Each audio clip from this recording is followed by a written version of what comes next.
Mau mudik? Nggak perlu khawatir soal keamanan kendaraan. Titipin aja kendaraan Anda ke kantor polisi. Selain aman, layanan ini juga gratis. Seru kan? Terobosan baru ini merupakan langkah antisipasi atas maraknya aksi kejahatan pada masa mudik lebaran.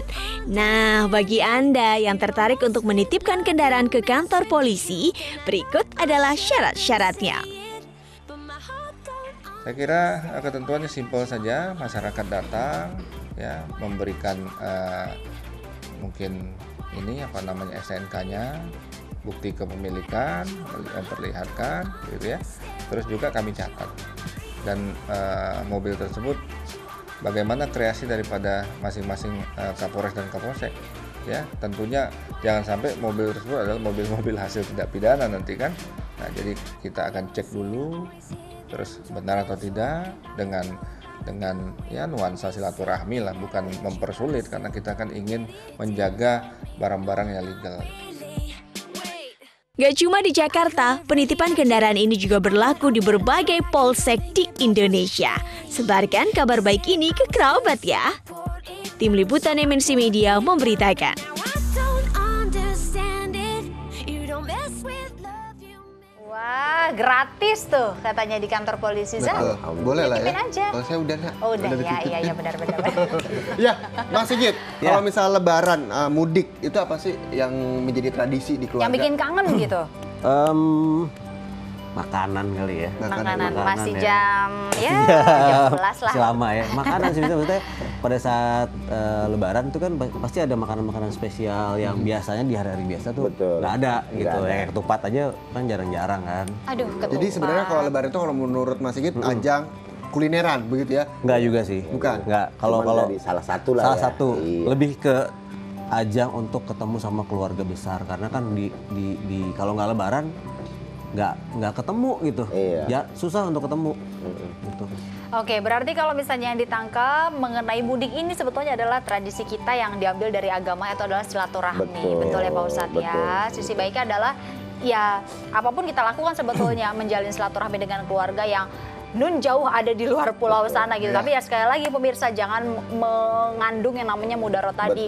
Maksain sampai badan sakit, maksain sampai minjem uang. Betul begitu ya Pak ya. Tapi berbicara tentang silaturahmi, sebenarnya yang sesuai Islam itu seperti apa sih Pak Ustadz? Yang sesuai secara Islam itu yang tidak menambah-nambah tadi.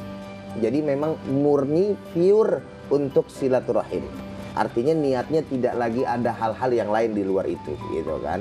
Nah, kemudian pada dasarnya itu kan berkumpul dalam momen yang memang berbeda kayak tadi gitu kan.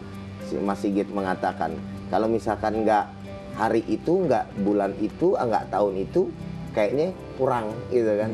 Sebab memang selain daripada makanan tadi ini waktu atau momen sangat berpengaruh bagi seseorang untuk melakukan sebuah pertemuan, melakukan sebuah perjumpaan, silaturahim itu sangat-sangat menjadi hal yang utama juga. Tapi apakah silaturahmi harus bertemu tatap muka gitu, nggak bisa lewat telepon? Oh enggak juga. Asalnya bertemu tatap muka. Itu pertanyaan yang bagus. Tapi kalau seandainya tadi kita ternyata nggak punya uang, kan gitu kan, kita nggak mau maksain diri, maka cukup dengan silaturahim lewat lewat telepon. Bahkan kalau telepon juga kagak ada juga pulsa, ya udah deh SMS gitu kan. Telepon balik tapi isinya ya. Kalau SMS malah telepon balik mah langsung gitu. Aduh, ya ampun baru terima. Kalau SMS juga kagak bisa, ya pakai kaleng deh benar. Ini nggak mau masalah silaturahmi Mas Sigit atau mungkin Pak Ustadz juga kan menggunakan yang namanya sosial media. Nah kira-kira kalau misalnya ngucapin pas lebaran silaturahmi yang hanya lewat sosial media atau di broadcast gitu, itu enak nggak kira-kira? Ya, enak-enak saja. Yang penting kepada siapa dulu. Oh gitu. Kan gitu. Kalau misalkan kepada orang tua kita lalu pakai sosial media padahal kita punya, lah kan kelewatan.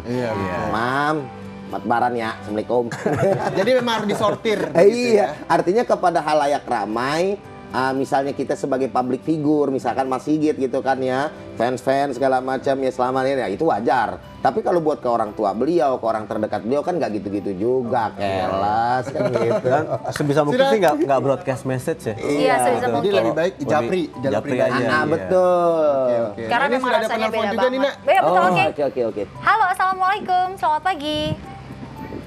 Selamat pagi, waalaikumsalam. Dengan ibu siapa di mana, ibu? Ibu Diki di Cikarang. Ibu kayaknya lagi puasa nih Iya, ya. ibu puasa pasti ya. Puasa. Insya Allah. Oh, insya Allah. Oh, Oke, insya ibu siapa, Bu? Semangat sedikit, Bu. Ibu siapa? Ibu Diki di Cikarang. Ibu dari Jepara. Ibu dari Oh, Jepara. Jepara. Silakan Oke, Bu, silakan. pertanyaan Bu boleh agak sedikit dikencangkan suaranya Bu.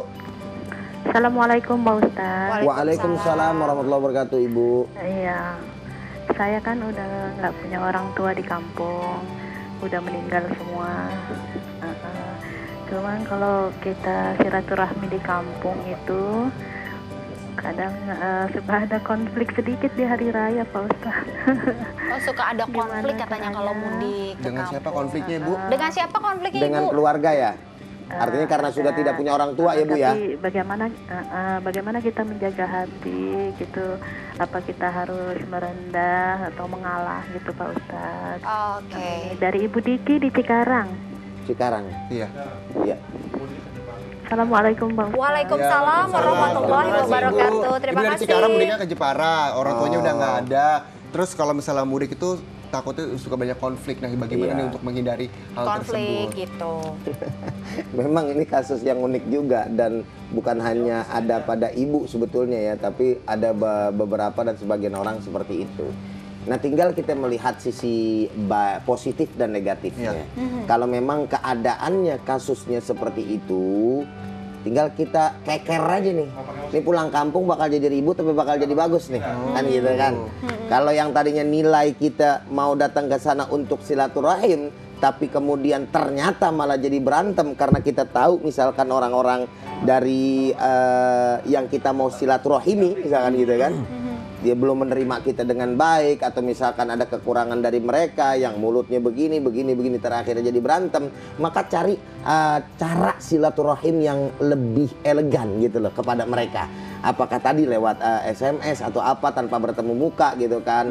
Dan carilah alasan-alasan yang memang beretika, berakhlak kenapa kita nggak pulang kampung misalkan gitu. Nah, artinya dalam hal ini bagaimana kemudian Ustadz boleh saja kalau selama itu menjadi hal yang membawa kenegatifan justru gitu. Oh, gitu. Jadi artinya nggak usah pulang kampung nggak masalah. Lewat telepon juga boleh, Iya, lewat begitu telepon ya. aja. Untuk menghindari konflik tadi. Betul, karena Iya. memang rata-rata pulang kampung orang kan biasanya karena masih ada orang tua, Iya, orang tertua, gitu kan, orang biasa. yang tertua, Biar gitu kan. ketawa-ketawa. Betul. Nah, ini Itu malah seneng ya. konflik. Iya, kan tadinya biar peluk-pelukan, biar enak-enakan, nangis-nangis sudah kak kita. Ini berantem, gebuk gitu. Nah, Bapak pemirsa di rumah juga jangan berantem dulu karena kita juga nanti masih akan balik lagi dan Ya. Mas Sigit akan ngasih hadiah buat Anda. Kira-kira Apa apa? itu? Sesaat lagi, tetap di Intermezzo. Banyak info, gak bikin kepo.